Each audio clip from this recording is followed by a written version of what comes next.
10 plants you should never grow in your garden, and what to grow instead. Have you ever planted something that seemed innocent, only to find it taking over your entire garden a few months later? Maybe it crept across your flower beds, strangled your veggies, or showed up in places you never even planted it. Well, my friend, you're not alone. Every experienced gardener, including me, has at least one "what on earth was I thinking" plant story. That's why today we're going to talk about 10 plants you should never grow in your garden and what to grow instead. These are the sneaky spreaders, the root runners, and the troublemakers that can turn a peaceful garden into a battle zone. But don't worry, I'll also share safe, beautiful alternatives for each one so you can enjoy your garden without the stress or endless maintenance.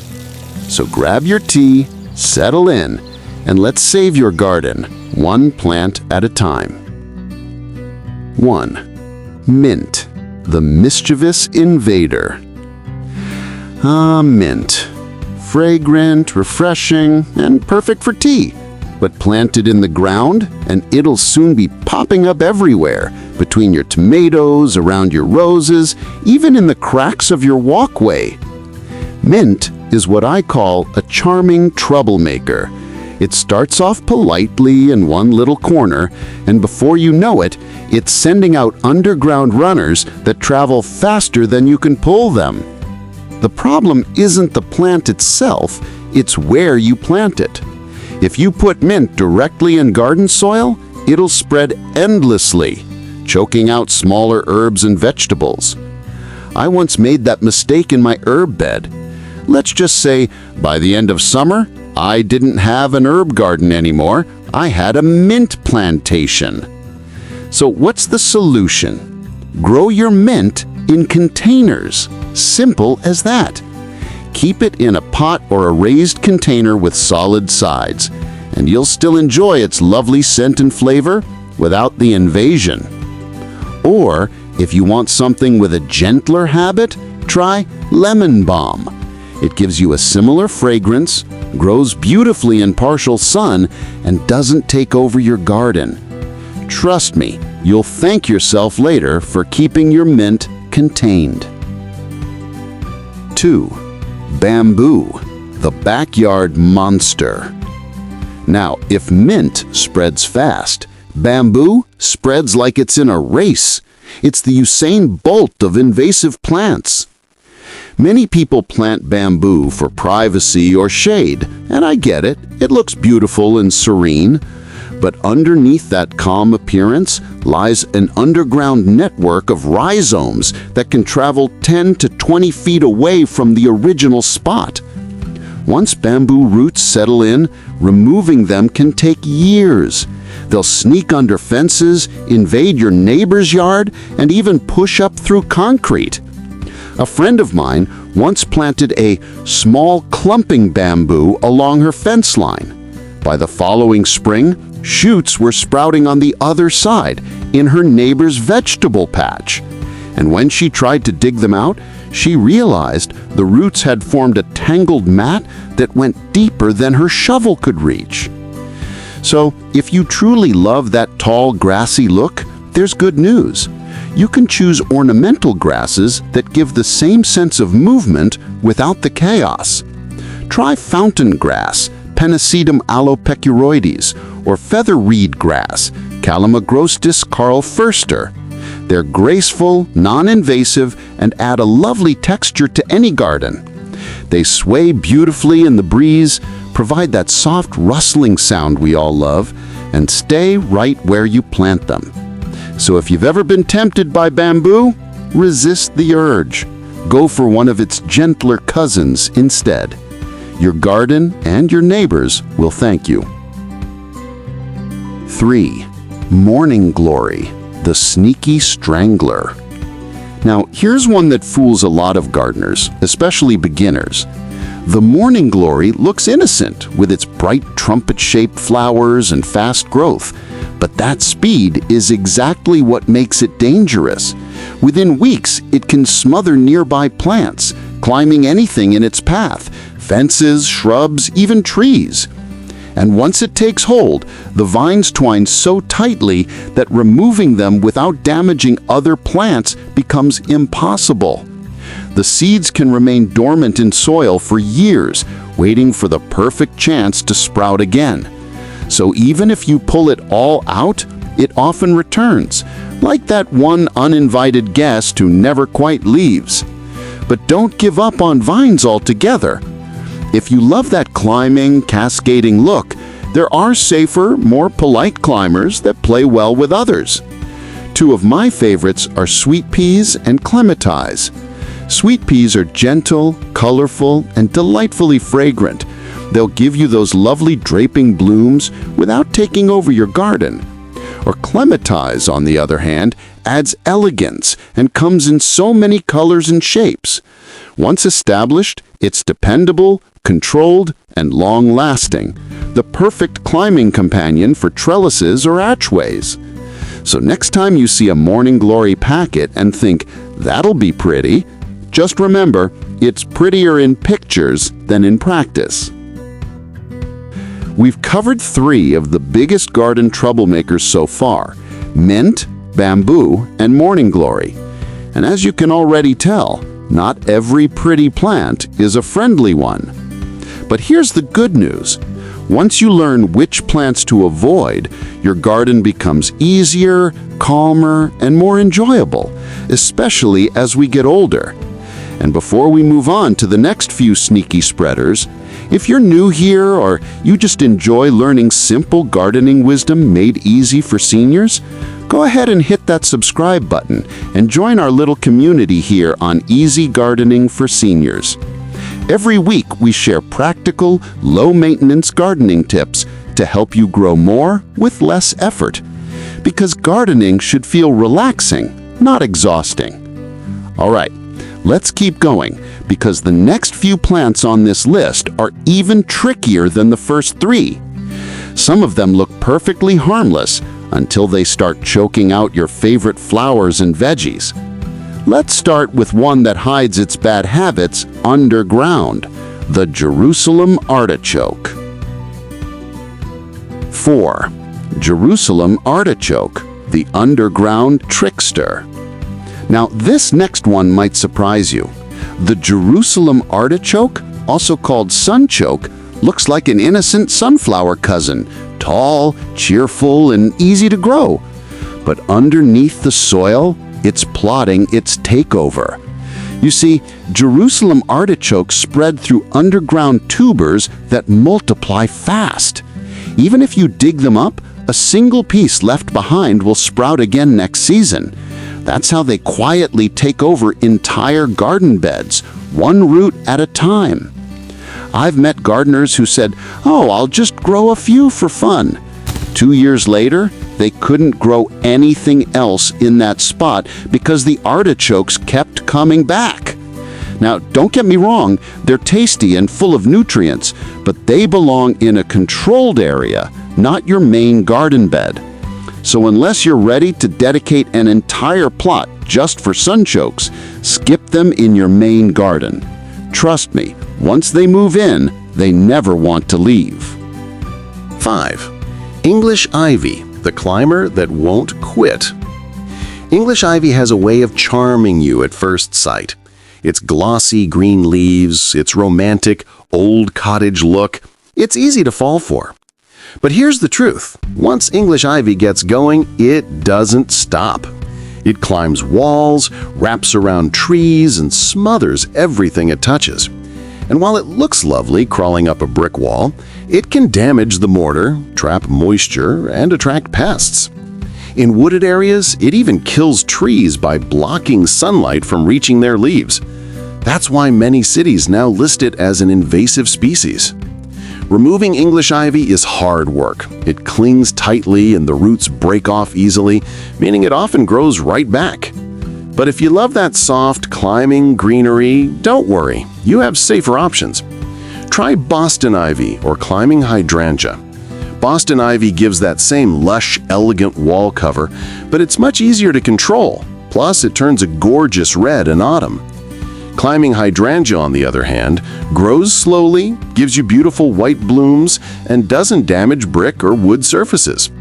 So if you're dreaming of that English garden charm, choose the kind that won't turn your house into a jungle.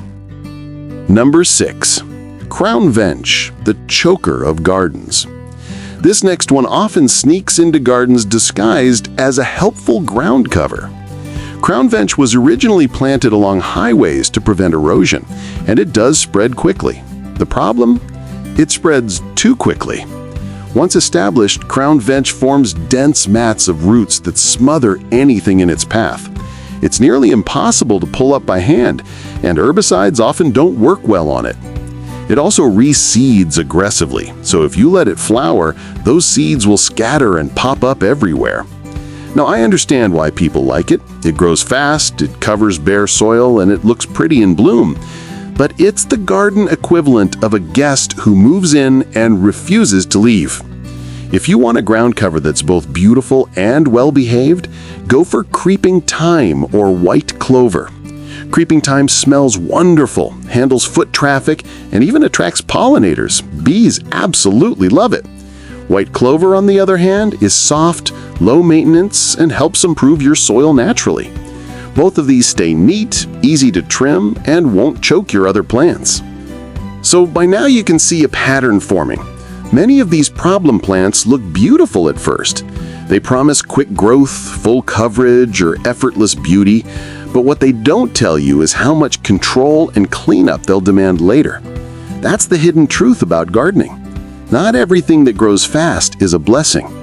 And that's exactly why I love sharing these tips with you. Because as we get older, gardening shouldn't feel like a wrestling match with stubborn plants. It should feel peaceful, joyful, and easy to maintain. Speaking of stubborn plants, the next one on our list is infamous for how aggressive and downright unpleasant it can be. This tree goes by the innocent name of Tree of Heaven. But trust me, there's nothing heavenly about it. Number 7. Tree of Heaven, the devil in disguise. The Tree of Heaven, or Ailanthus altissima, sounds lovely, doesn't it? It was first introduced for its fast growth and shade, but over time, gardeners realized it's one of the most invasive trees on the planet. It grows anywhere, cracks in sidewalks, abandoned lots, fence lines, and once it starts, it spreads relentlessly through its roots and seeds. Its roots release chemicals that actually kill nearby plants to eliminate competition. Imagine that! A plant that poisons the soil around it just so it can have all the space to itself. And when you try to cut it down, it doesn't give up easily. Each cut triggers even more sprouts from the root system. You can remove one tree and end up with 10 more the next spring. That's why gardeners jokingly call it the tree from hell.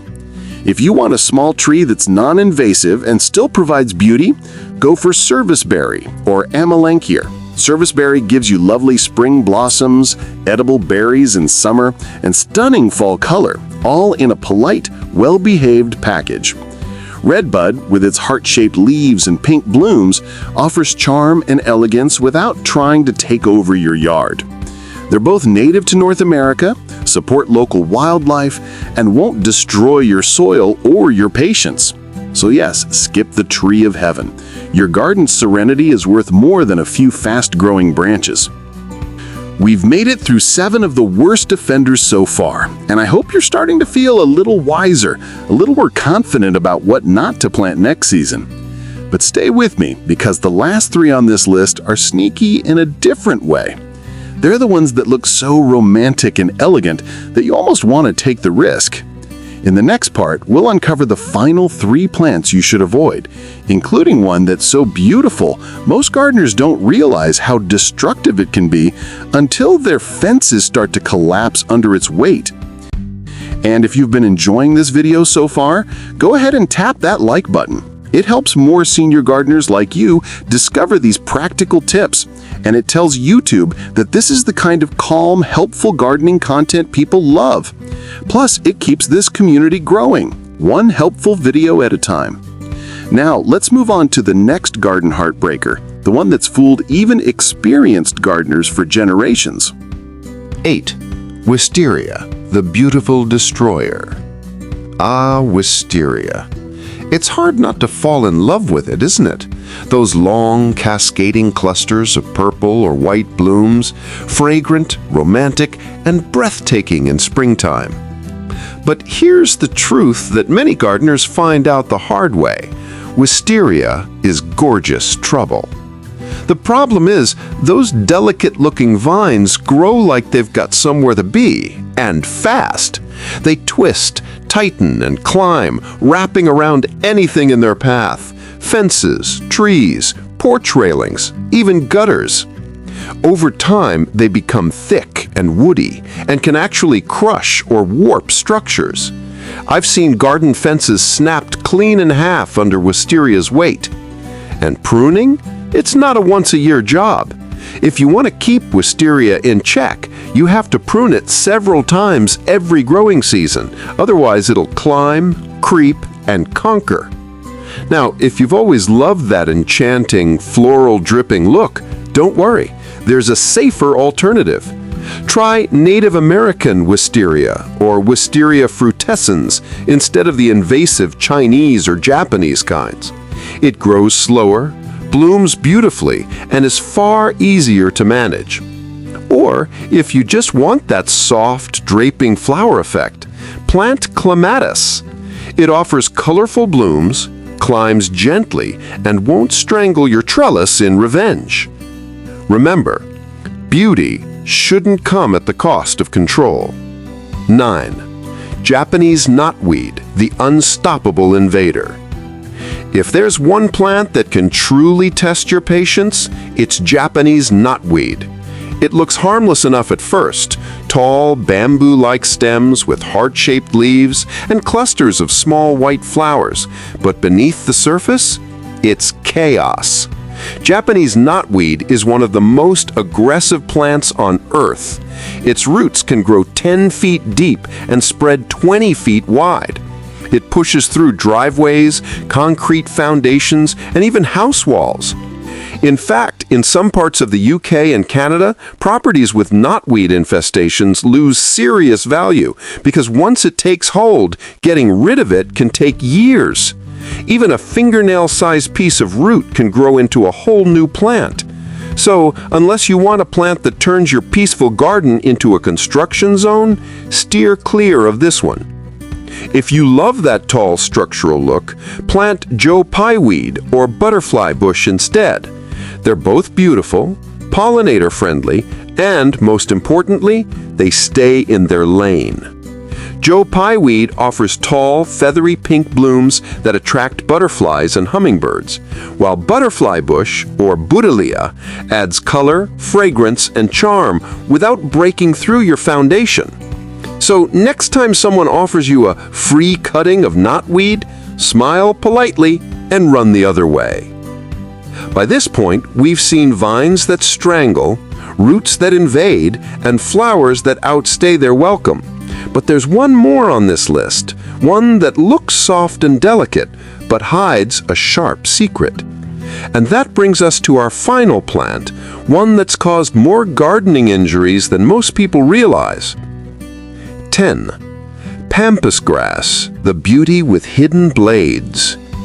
It's tall, it's elegant, and when the wind moves through it, Pampas grass looks like living art. Those feathery white plumes swaying in the breeze, it's easy to see why so many people plant it along fences or driveways. But here's what they don't tell you. Pampas grass is a nightmare to manage. Its leaves have razor-sharp edges that can slice skin easily, and trust me, you will have to prune it at some point. It also grows enormous, often reaching 10 feet high and wide, and once it's established, removing it is back-breaking work. The roots are tough, deep, and dense. Some gardeners end up calling professionals to get it out. And worst of all, It produces hundreds of thousands of seeds that scatter with the wind. That's why Pampas grass is considered invasive in several states and provinces. So what can you plant instead if you love that tall, graceful look? Try featherreed grass or switchgrass. Both give you that soft, ornamental movement in the breeze without turning into a safety hazard or a lifelong commitment. Featherreed grass stays tidy, grows upright, and needs almost no maintenance. Switchgrass, a native favorite, provides beauty and supports local wildlife. So, if you want elegance without the hidden blades, that's the way to go. There you have it, 10 plants that may look tempting but can cause you more trouble than they're worth. Each one has its charm, but also a secret side that makes gardening harder, not easier. And that's the heart of today's video. Gardening should bring you peace, not stress. It should be something you look forward to, a calm, rewarding part of your day, not a never-ending battle against invasive roots or runaway vines. So before you pick your next plant, take a moment to ask, will this make my garden more peaceful or more work? Because that one question can save you months of frustration later on. If you found this video helpful, give it a gentle thumbs up. It really helps our channel reach more senior gardeners who love learning simple, practical gardening wisdom just like this. And if you haven't yet, subscribe to Easy Gardening for Seniors, where we share weekly videos designed to make your gardening life easier, calmer, and more rewarding. Every week, you'll discover plants that thrive with little effort, tips for maintaining your garden without strain, and inspiration to keep your green space blooming beautifully, no matter your age or experience. Because here, we believe gardening isn't just about growing plants, it's about growing joy. Until next time, happy gardening. And remember, the best gardens grow with patience, peace, and a little bit of love. See you in the next video.